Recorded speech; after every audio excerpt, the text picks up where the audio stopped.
Now we discuss uniform circular motion. For this purpose, we discuss one more example, that is tip of second hand clock. The speed of the tip is constant, but its velocity changing. As tip is moving along a circular path, its motion is called uniform circular motion. In our book, three pictures are given, that is square, pentagonal and hexagonal. If we increase number of sides, we have to changing direction more and more times. When we increase the number of sides to infinity, the polygon becomes circle.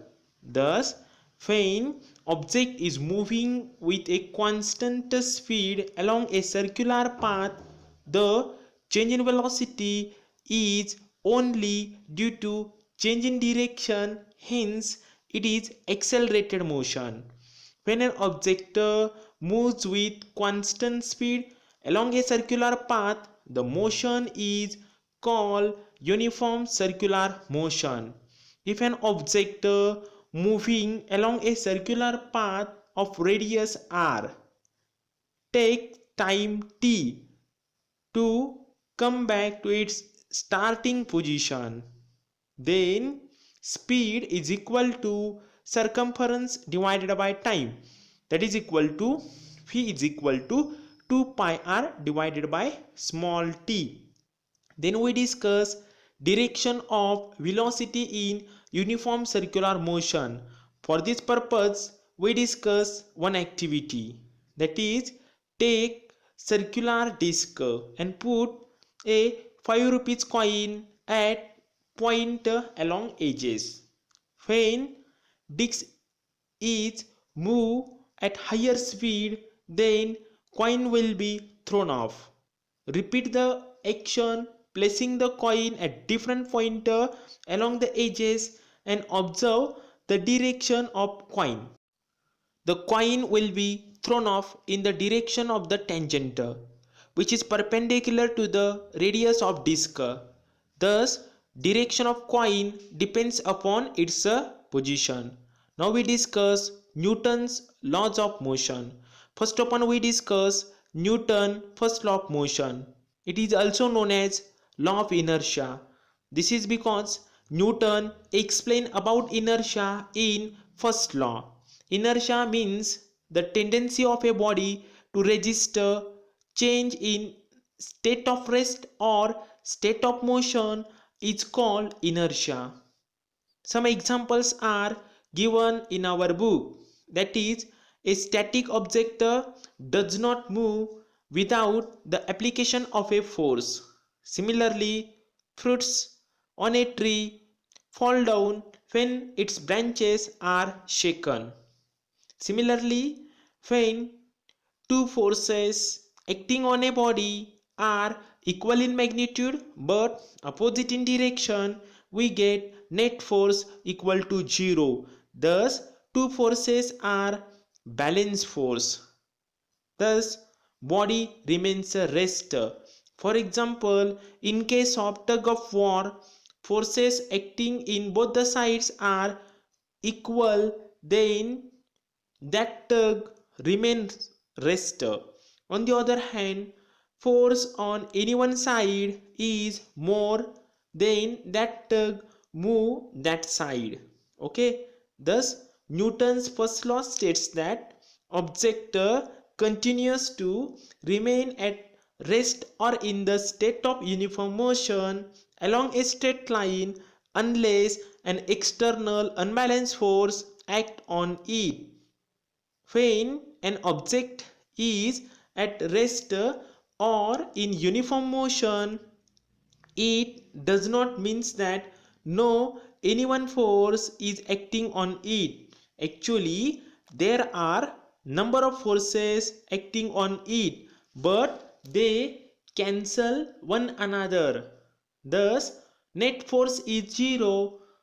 Object changes its position when unbalanced force act on it. Okay, Now we discuss Newton's second law of motion. Effect of force depends upon mass and velocity of an object. This property was termed as momentum by Newton. Now we discuss about momentum. Momentum is product of mass and velocity of an object. Momentum is represented by P. Thus, P is equal to m into v. Momentum has both magnitude as well as direction. Its direction is same as that of the velocity of an object. In SI system, its unit is kilogram into meter per second, while in CGS system, its unit is gram into centimeter per second. Unbalanced force acting on an object changes momentum of an object. Thus, Newton's second law states that the rate of change of momentum is directly proportional to the applied force, and the change of momentum occurs in the direction of the force. To find out rate of change of momentum, first of all consider, let u be the initial velocity, v be the final velocity, mv be the final momentum, mu be the initial momentum, f be the applied force. Thus, rate of change of momentum is equal to change in momentum divided by time period. That is equal to rate of change of momentum is equal to mv minus mu divided by t. Take m as common, then we get rate of change of momentum is equal to m in bracket v minus u divided by t, but v minus u divided by t is known as acceleration. Put this in above equation, then we get rate of change of momentum is equal to m into a. According to Newton's second law of motion, change in momentum is directly proportional to force, that is F proportional to m into a, that is F is equal to kma. Here proportionality sign remove, instead of it take is equal to and one constant, that is k. Therefore equation is F is equal to kma, that is F is equal to m into a. To define 1 Newton force, take SI unit of each, that is 1 Newton is equal to 1 kilogram into 1 meter per second square. Thus 1 Newton force is defined as force required to move mass of 1 kilogram with acceleration 1 meter per second square along the direction of force is known as 1 Newton force. Similarly, 1 dyne force is equal to 1 gram into 1 centimeter per second square. Thus, 1 dyne force is defined as force required to move mass of object 1 gram with acceleration 1 centimeter per second square along the direction of force is known as 1 dyne force.